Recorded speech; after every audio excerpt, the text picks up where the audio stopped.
have any body larger than the UK to be able to force the government to do what it needs to do. That it will be more difficult for disabled people to seek justice because there won't be a higher court to go to. And you see how well the British government reacted to the UN when it came down with all of the recommendations and how badly the government was treating disabled people. And I fear that maybe we're going to end up with even more people, even more disadvantaged, as disabled people are being seen as being too expensive. That goes with, you know, people who are who have direct payments, who have carers, and they get the direct payments they get, how far it goes, and if they can't get carers, being possibly forced into a care home because they can't get any carers to come out and they may not have any family. And how are we going to make sure that someone hears those voices? Because we're not connected as much as we need to be in order to fight this. What we need to do is we need to work with the groups that are still connected to Europe to try to get legislation through in order to try to force the hand of government to help us and keep us safe. So that's just a small bit about what it's going to be like for disabled people. And these may be people who are not disabled yet. Thank you. Great, thank you so much. Simon, thank you. You okay to unmute? Okay, I'm unmuted now, I think. Great. Thank you. Thanks, Jackie, and thanks, Kathy. So just a bit of a personal introduction. I have disabilities and also long-term health conditions. I'm also a former senior civil servant.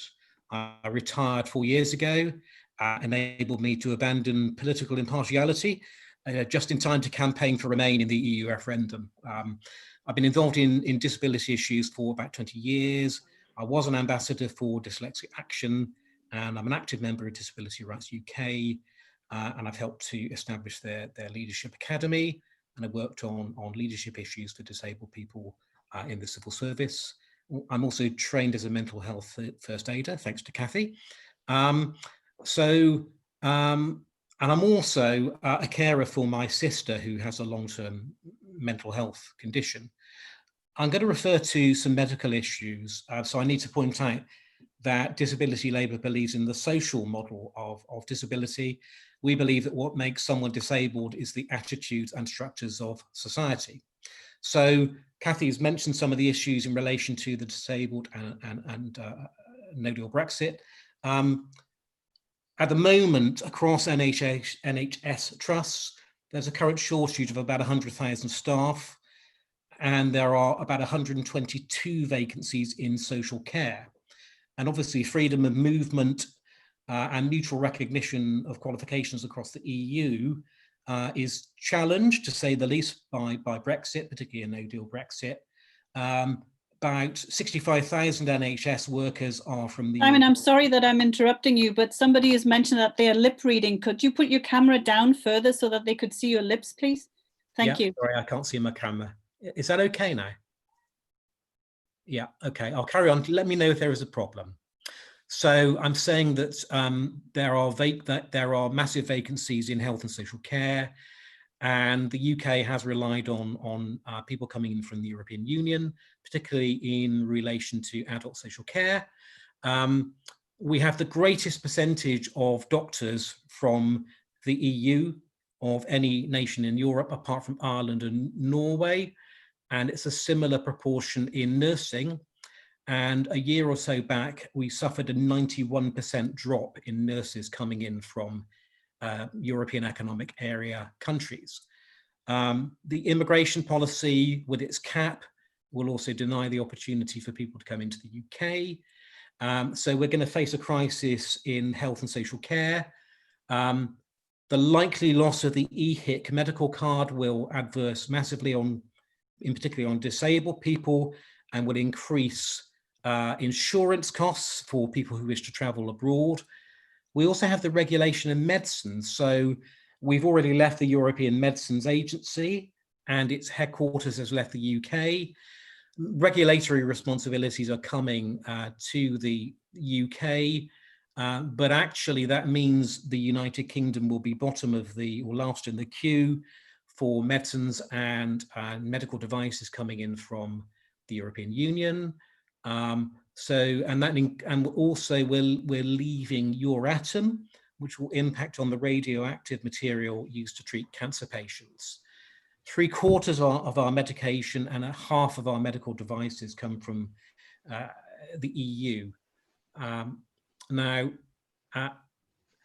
spoke last year at the rally in Whitehall about a no-deal Brexit. I was very frightened at the time, and to be honest, that fear has increased. I know that many of the medications I take are on the government's risk list, and the same is true of the medications my sister takes. And these medications are, in some senses, some of them are life critical, or at least have a very serious impact on quality of life. And also, as Kathy referred to, the UK government is in talks with the United States about a trade deal as a possible mitigation to loss of trade from the EU. But the United States has stated as its objective for its trade deal that they want to see European countries paying more money for medicines that come from the US. So that can have a very significant cost impact to the UK health system. The government has recently not published, but it's been leaked, they're planning for no deal.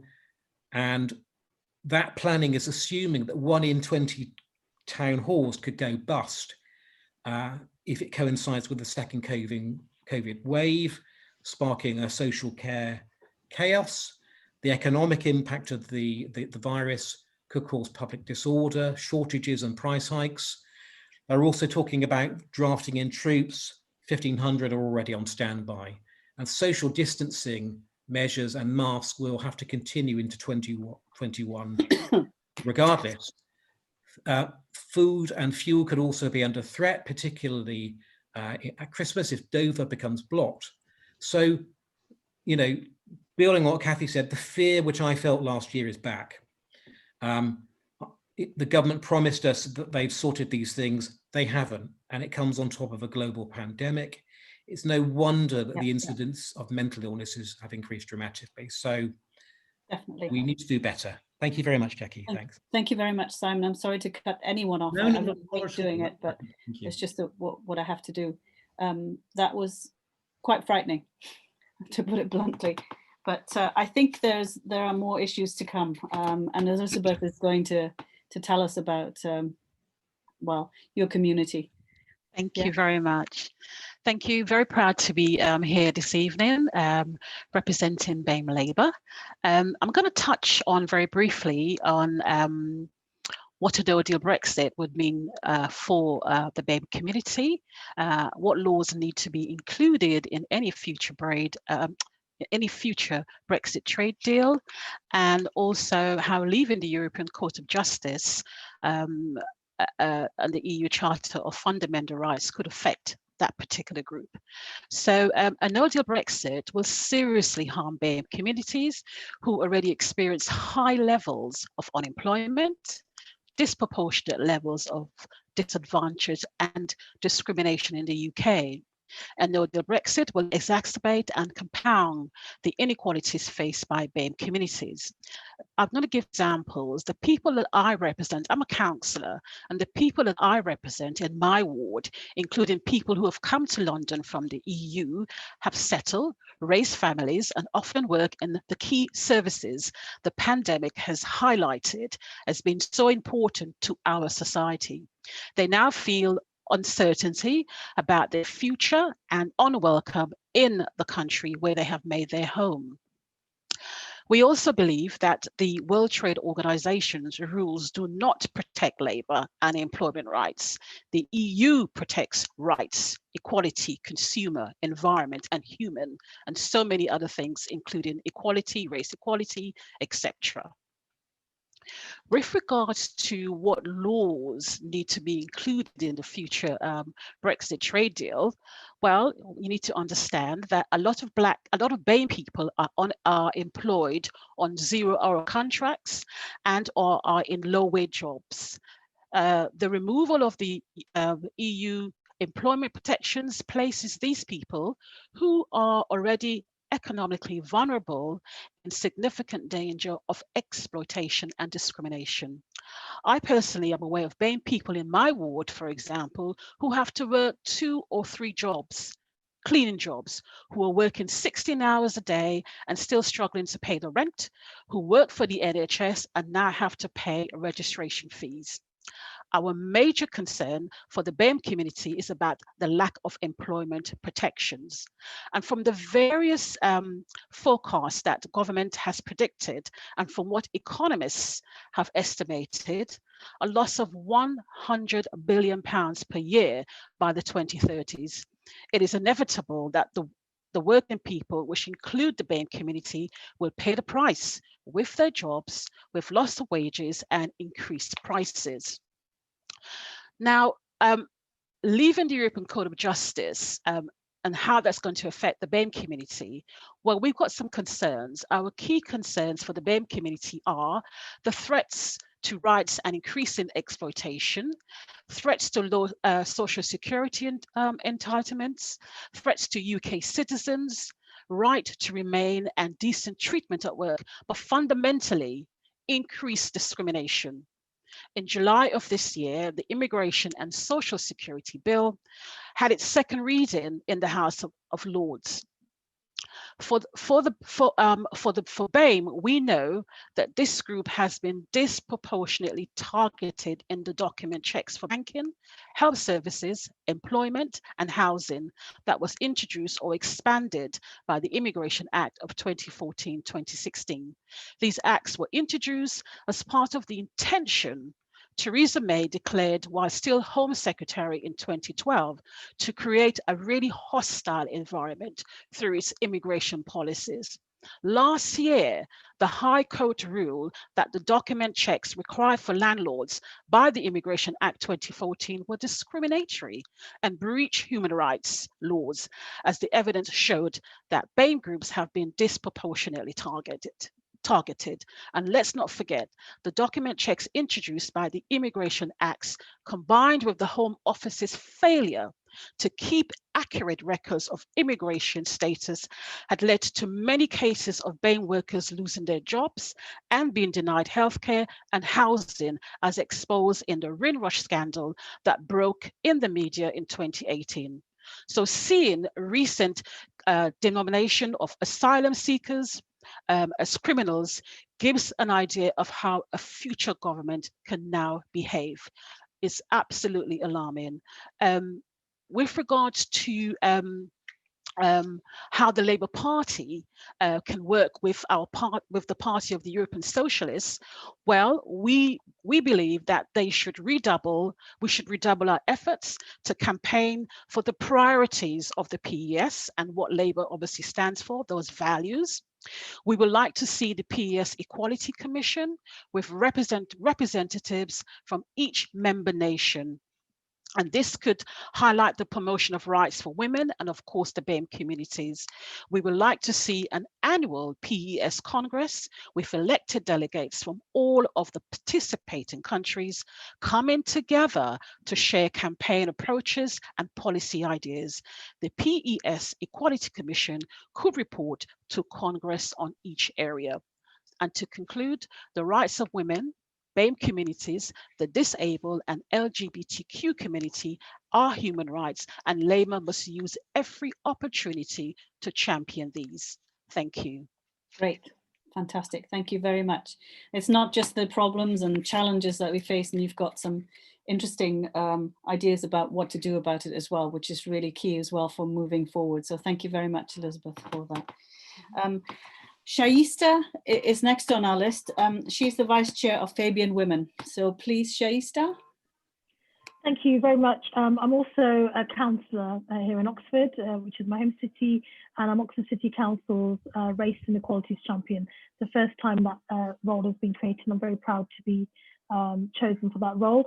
So just to first of all say thank you very much to the organisers for bringing us all together, and I think this is shows the Labour Party what can happen when we all come together, and you know, different groups and people being impacted severely coming together to speak with one voice. So thank you for that, Elizabeth. I'd like to pick up from some of the points you've raised, but first of all, I'm just going to start off by reading a very short quote by African-American poet, I'm sure known to many of us, Audre Lorde, who said, "We do not live single-issue lives." So I start from there because basically everything that's been discussed this evening impacts all of us. Brexit is a disaster for everybody, but particularly for those who are deemed to be the most vulnerable. That word is problematic for me because it removes people's agency, but those who are facing the greatest level of oppression historically to current day are the ones who are going to be who already are being the worst hit. And I think we need to also reframe Brexit in a different way as well. I think Brexit is seen as something that kind of crept up on Britain. Brexit very much reflects what the disastrous political policies of neoliberalism and everything else for the last 50 plus years in this country. COVID-19 has brought all of this to the surface in ways that many people never thought was possible. But if you actually just spoke to, or listened to indeed, the people being hardest hit in this country for decades by extreme poverty, they would have told you all of this is going on. It's just nobody really wants to listen. The level of inequity in this country now and inequality is some of the highest in Europe. I believe we're one of the most unequal countries in Europe, second only to Estonia. I mean, that speaks volumes, doesn't it, really? But we're also heading in the same direction as the United States of America in terms of the segregation in our country, racial segregation, economic segregation. I am the vice chair of the Fabian Women's Network, and it goes without saying that, and Elizabeth, you said it, you articulated this very clearly. You know, women are being hardest hit, but they've been hardest hit for decades, especially because of austerity. Let's never forget, we've had 10 plus years of austerity that have led us to this point of Brexit. So my point is, Brexit is not a phenomena in the way that we are being encouraged to believe that it is. It's an extension of the political failings of governments of many stripes in our country. And so without a doubt, Black women, disabled women, women of colour, LGBTQI people, and those indeed who don't just fit into one social category, but whose identities intersect, are being the hardest hit. These are the individuals who are on the 0-hour contracts, as Elizabeth has said. These are the people who've been forced to go out and work, while some of us have had the security of being able to work from home. And we're seeing all of this coming undone so fast, in ways we never imagined. So I think it's really important to emphasize that. The other quick point I want to raise is one of the reasons why I think we've got to where we have is because consistently in British history, our public policy has been very siloed. Our public policy is not created or delivered through an intersectional lens. So for example, housing is one of the most deeply racialized areas of public policy in this country. And it's not an accident that, you know, this woman, Mercy, was found dead in a flat in Glasgow alongside her child crying, her malnourished baby crying next to the dead body of his child. It's just devastating. But all of these issues intersect. Elizabeth rightly so mentioned hostile environment policy. Now, all of these things already here, they've been entrenched for decades, okay? But Labour's been responsible for the hostile environment as well. We cannot shy away from that. So the point here is, it's not like something is on the horizon, a no-deal Brexit, which is a horrific thing. It's already embedded. The inequity, the inequalities are already embedded.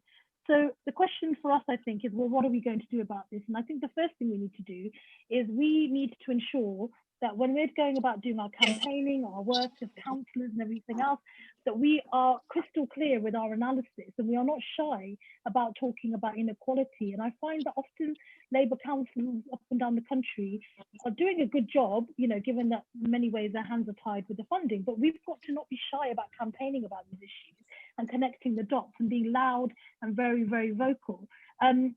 Final point, the hate crime in this country has escalated, you know, in unprecedented ways. Okay, I'm the proud daughter of migrants, and I'm also proud of my British Muslim heritage.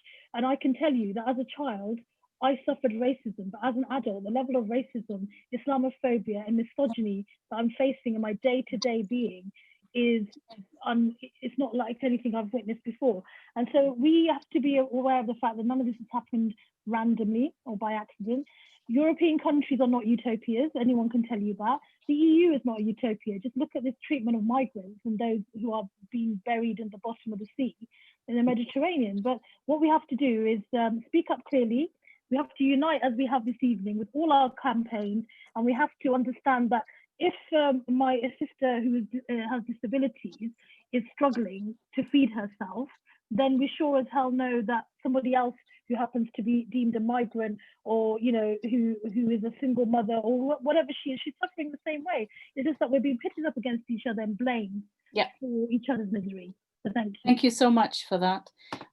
Again, I mean, the segregation issue is a very serious one, and one that we need to pick up with Labour as well, because before it gets too late and much worse, in my view.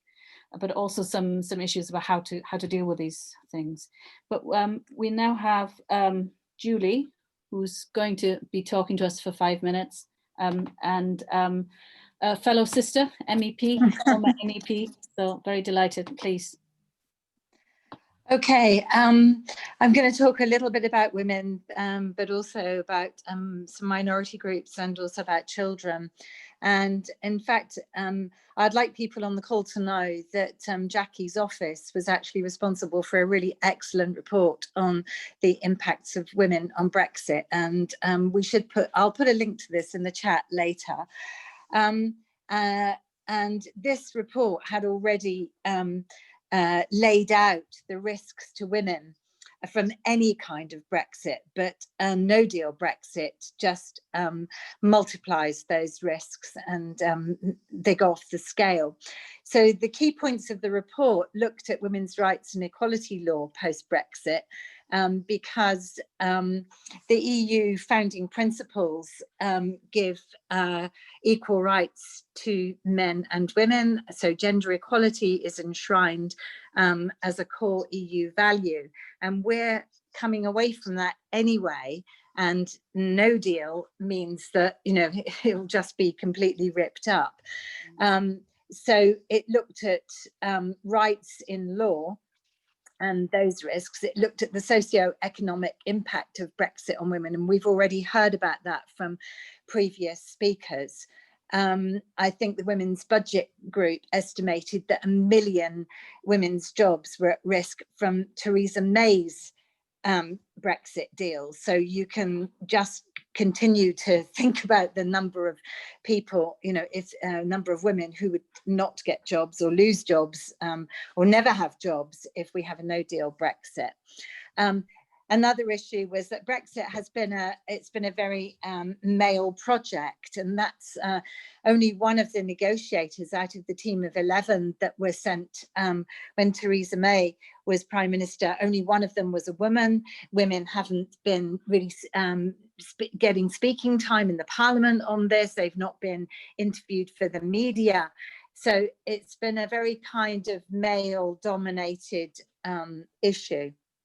And then there's a massive issue on women's organisations and vulnerable groups. And one of those groups would be women at risk of FGM, for example.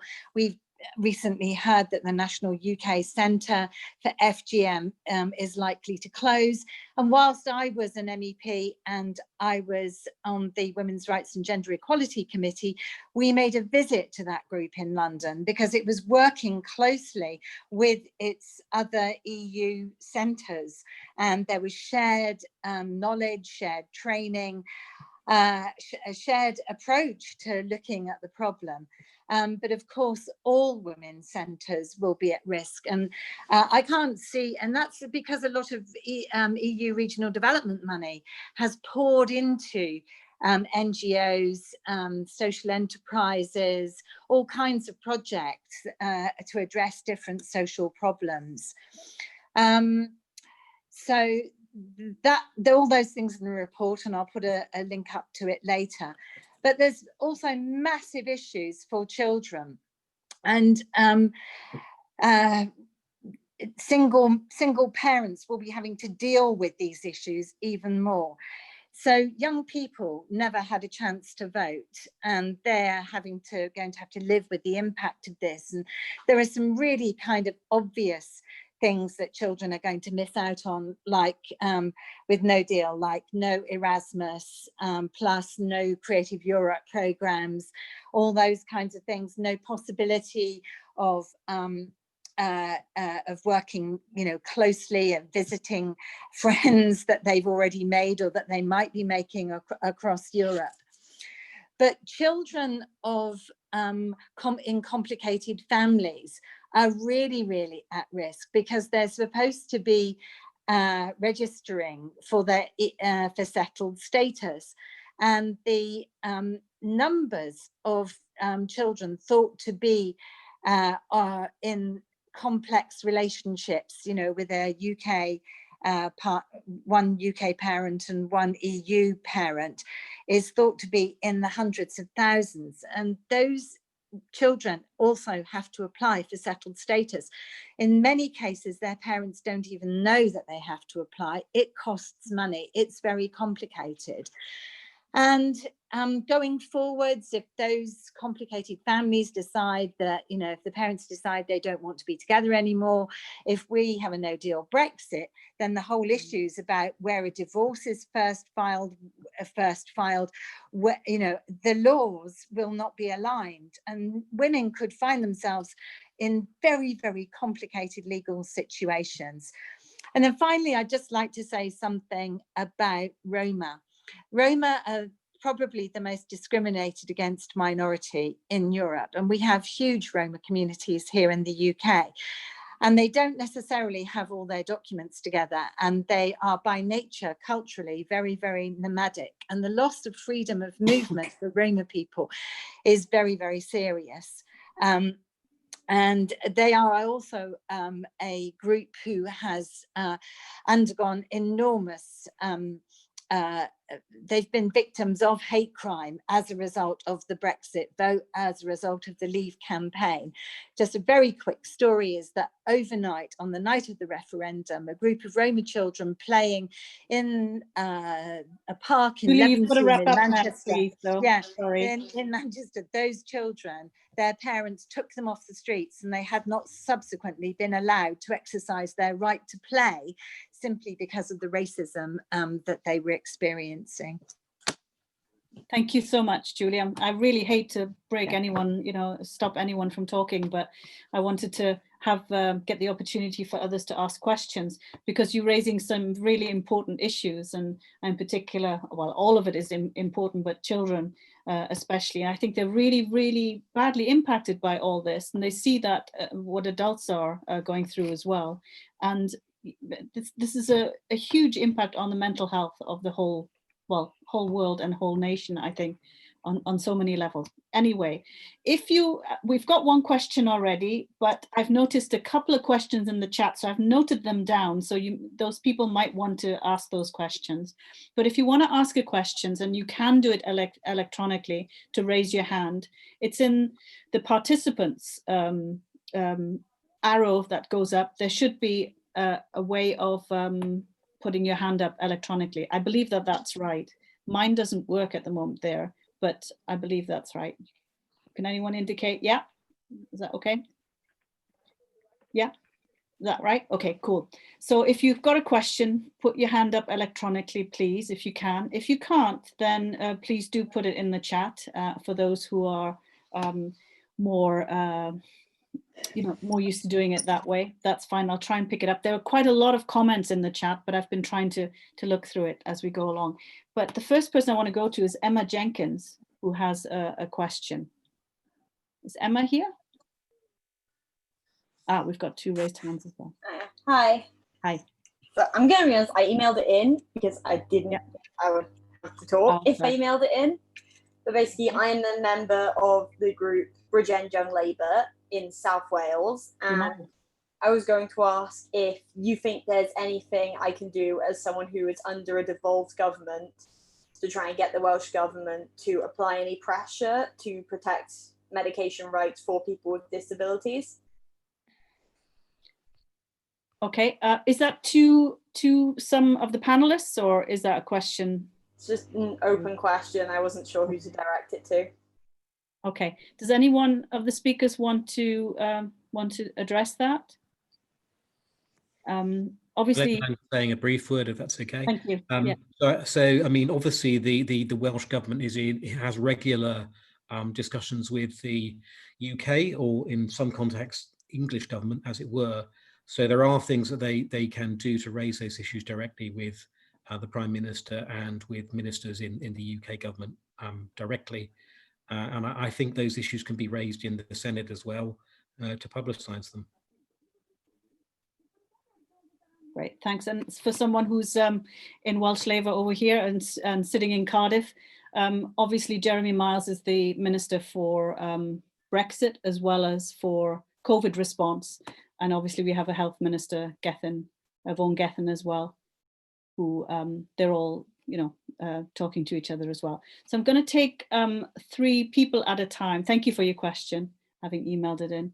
And on my list here, I'm just going to go down the list here that I've got.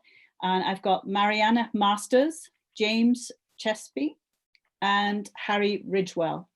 So if you could get ready to unmute, Mariana. Yes, hello.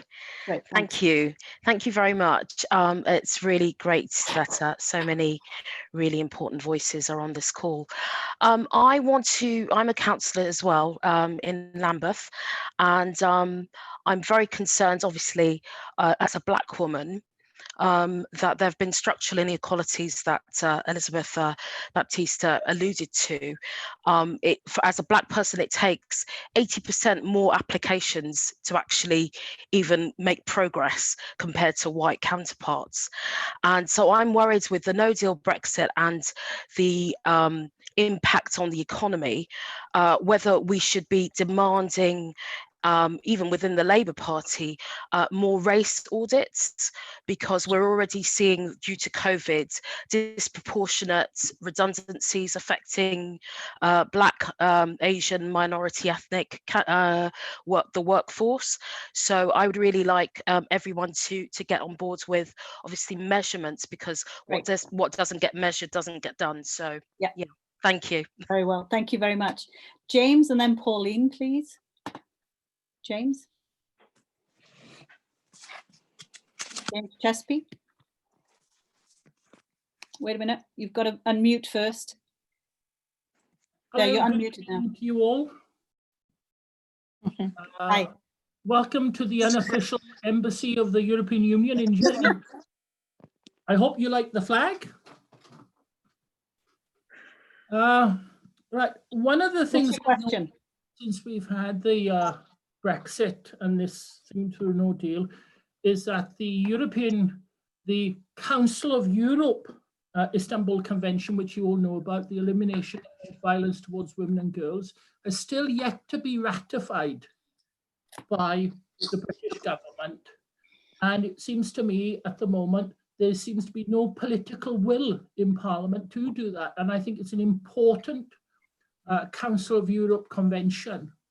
And I'd like to see the Labour Party, despite our limited numbers in Parliament, really push for that. Thank you. I just want you to know what your thinking was about that. Is this directed at any particular person? Yeah, that lady that lives up in Sunnyside, Julie Ward. Okay, Pauline next, please. Thank you, James. Pauline Bacon.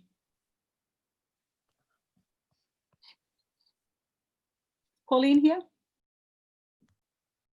I've unmuted it and you've unmuted it and we've managed to cancel each other out. Yeah, my thing about it is also, I'm also concerned about LGBT rights, because LGBT rights, most of them that we've got in the UK came from the, I think it was the Maastricht Treaty in 2000. So like that can easily be taken away without realising it. Because I don't think people who are now growing up and they're in the LGBT plus community even realise that we didn't have them a few years ago. And I'm also concerned about disabilities and also about the EU residents living in the UK.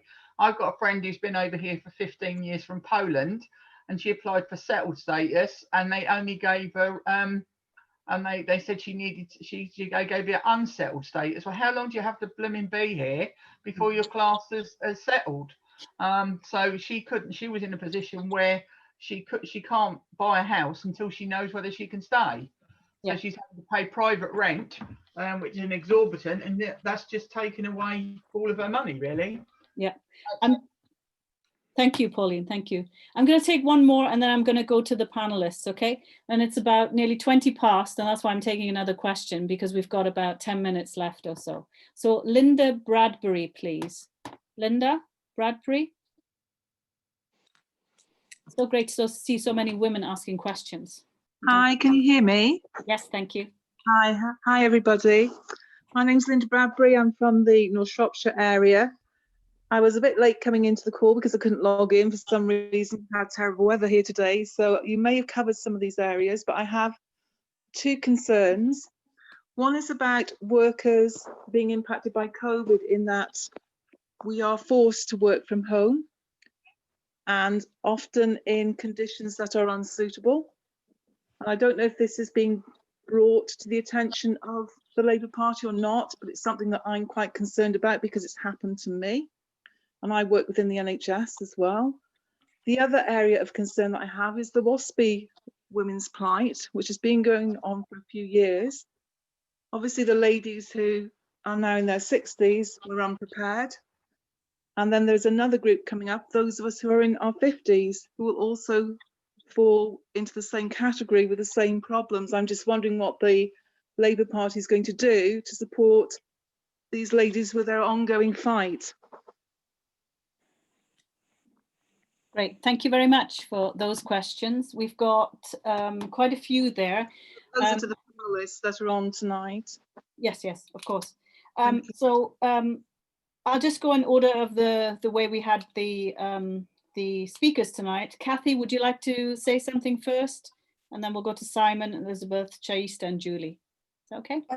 I think the biggest thing I'd say about all of these issues is as a whole, we need to be together. All of these little bits and pieces, we can't do as much singly as one protected characteristics. We need to be united across the piece because they won't listen to us otherwise. And the other thing I would say is we need to get young people to understand the history between the fights that have been had previously and how much we need their energy going forward, because some of us are a little bit longer in the tooth than others, and we need the energy and the, I don't know, just the enthusiasm that young kids can have in a campaign. And I think we need to tell them why we need them, that they are needed, and that we're fighting for their future as well. So I think the biggest thing I would say is we need to stick together. We need to be coming up with a strategic plan of where we're going to put our greatest efforts. And I think we just need to keep barraging both the government here and those who are friends in the European courts, because I don't trust anybody making up a Bill of Rights for Britain, because most of the people on this call wouldn't be a part of it. No, so that's all I have to say. Thanks. That's excellent suggestion. Be united, and let's strategize about that. That's a fantastic idea, in my view anyway. Simon. I mean, I agree with that, but I'd add that what we need to be calling for is equality impact statements on every aspect of planning in relation to Brexit, and using parliamentary scrutiny to ensure that those equality impact statements are produced and scrutinised. And I think we also need to be calling through, again, parliamentary scrutiny for continuing to match as a minimum the standards set for the various groups by the European Union, and preferably to stay ahead of them. Thank you. Succinct. Brilliant. Elizabeth, please. Thank you. Can you unmute?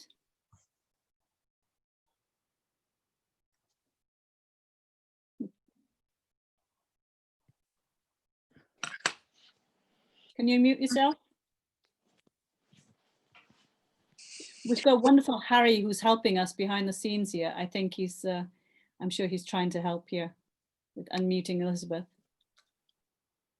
Yeah, am I unmuted now? Yeah. Yes, fantastic. Yes. Okay.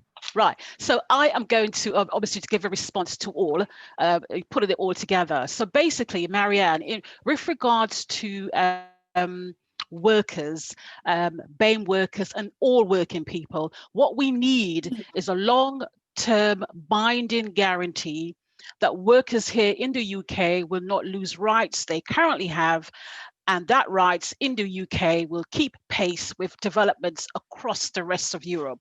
That is so crucial.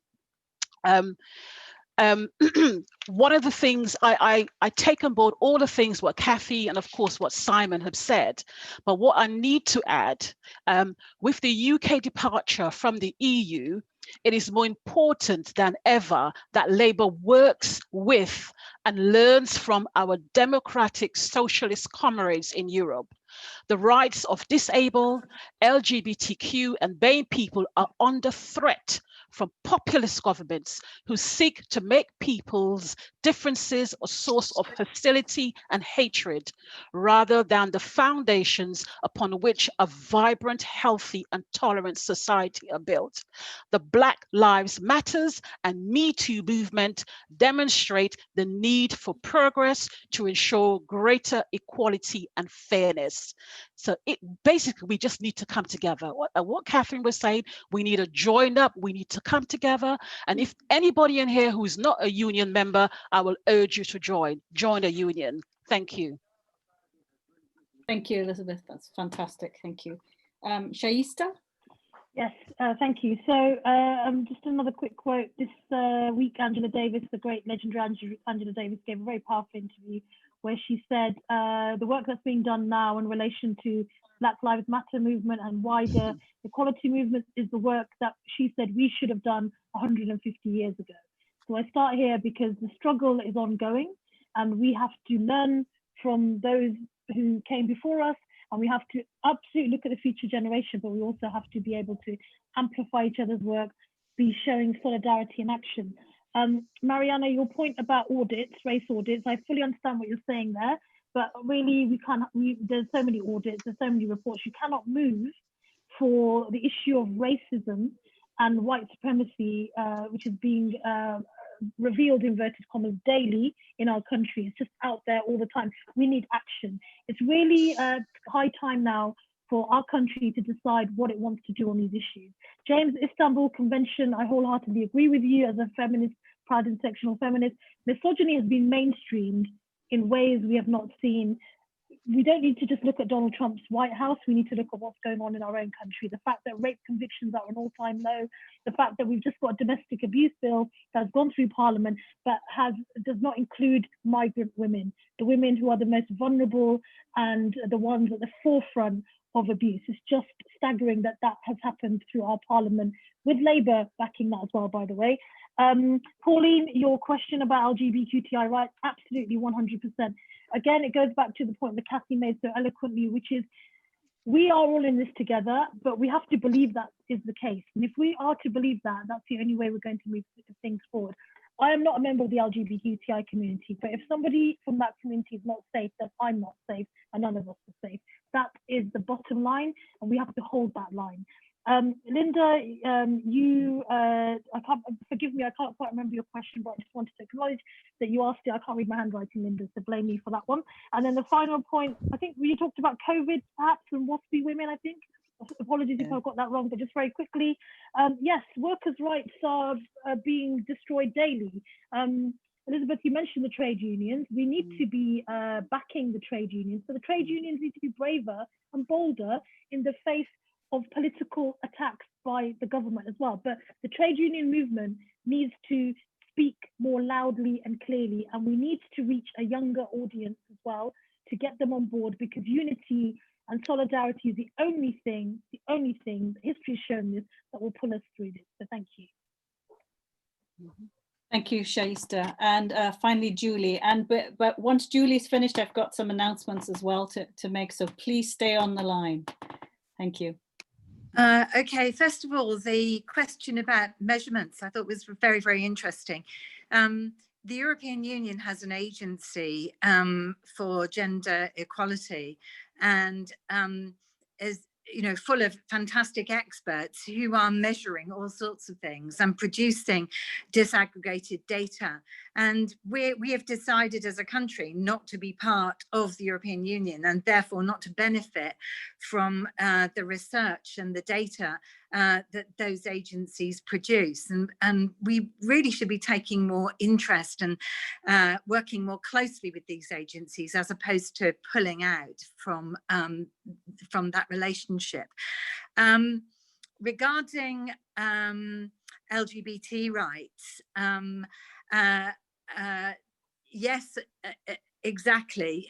We managed to have some very, very historic resolutions and even laws during my time in the European Parliament, not just with respect to LGBTIQ+ people in the EU, but also in terms of the rights of LGBT people in third countries. So, for example, I brought before the European Parliament last year a resolution about a terrible issue regarding Uganda and LGBT people. So, you know, our voices, the European Parliament is a fantastic platform for human rights and for the human rights of everybody. The current Commissioner for Equality is Helena Dalli, who's a Maltese socialist, and her record in Malta in terms of mainstreaming LGBT rights is absolutely phenomenal. So we could be looking forward for the next 4 years to increased, better, improved rights for non-binary people. And I think we have to look at what is happening in Europe, at what Helena is doing as Commissioner, and challenge our government to keep pace with that. And if you are LGBT and you're in the Labour Party, you should also be in Rainbow Rose. That's the campaigning organisation for the Party of European Socialists. And we should be attending Prides, not just here in the UK, not just online, but I made a specific promised to people in countries where LGBT rights were being attacked. So last year I was in Plight in Poland, for example. I was in Budapest. I was in Bosnia for the very first Pride there. And just, you know, let's link up all these things, because though, you know, all our rights are under attack, and we're seeing now what's happened in Poland is actually, and in Hungary, is actually quite terrifying. James asked about the Istanbul Convention. Well, we've got a Tory government who have allowed an alleged rape victim who was a former minister to come back into work. We've had that awful MP for Shipley procrastinating in the Parliament, so much so that he talked out the ratification of the Istanbul Convention at the point where we might have made more progress. And I think it is off the agenda right now, but it shouldn't be. And even if we do ratify it, we've still got to implement it. And when we implement it, we've got to then put money into it. And one of the reasons why I think we're not making any progress with it is because it requires a budget, frankly. It requires money and investment. And then maybe just to say something about older women. Yeah, I am here. I found the courage to stand as for election because of Harriet Harman's Older Women's Commission, and we need something like that again to take account of all the discrimination that has taken place regarding the rights of older women and their visibility in public life, as well as all the attacks on our socio and economic rights. Okay, thank you very much, Julie. I want to thank all of the speakers, Kathy, Simon, Elizabeth, Shaista and Julie for tonight. I know that there's a seminar coming up in, I think it's a week, 2 weeks time, with Richard Corbett, who's on the call tonight. So I think he's still there. So sign up for that. Yeah, there you go. He was waving. Thank you, leader. But also in the chat, Harry, thank you very much for Harry, who's admitted everyone, who's unmuted everyone, done all the legwork. Thank you so much for all that, for LME. He's going to be pasting how you can become members of all the organizations represented tonight. And it's really important that we stick together, like all of them, all of the panelists and some of the people who are asking questions we're talking about. How do we come together and do this? We join these organizations, we join a trade union, we join Labour, etc., and we make sure that our voices are heard.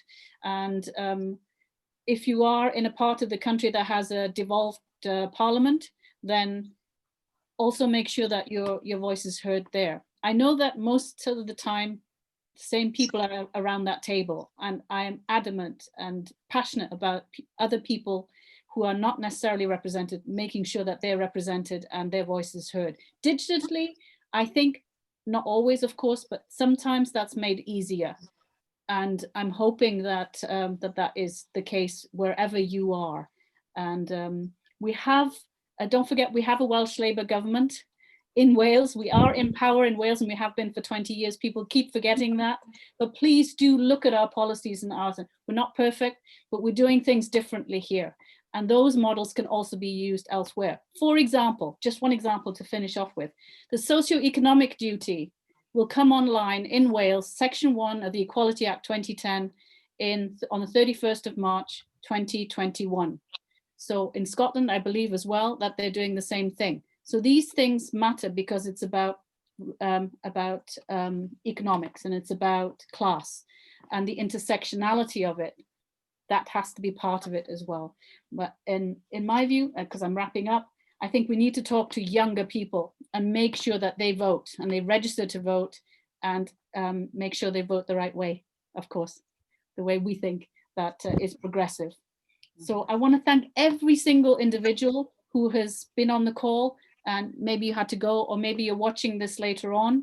Thank you so much. Without you, there is no movement. Without you, there is no Labour Party. So please keep up the good work. Don't despair. We've been through worse. We can get through this, and we can come out stronger if we unite and we have one common cause, and that's progressive policies for every single individual on the planet and in the UK.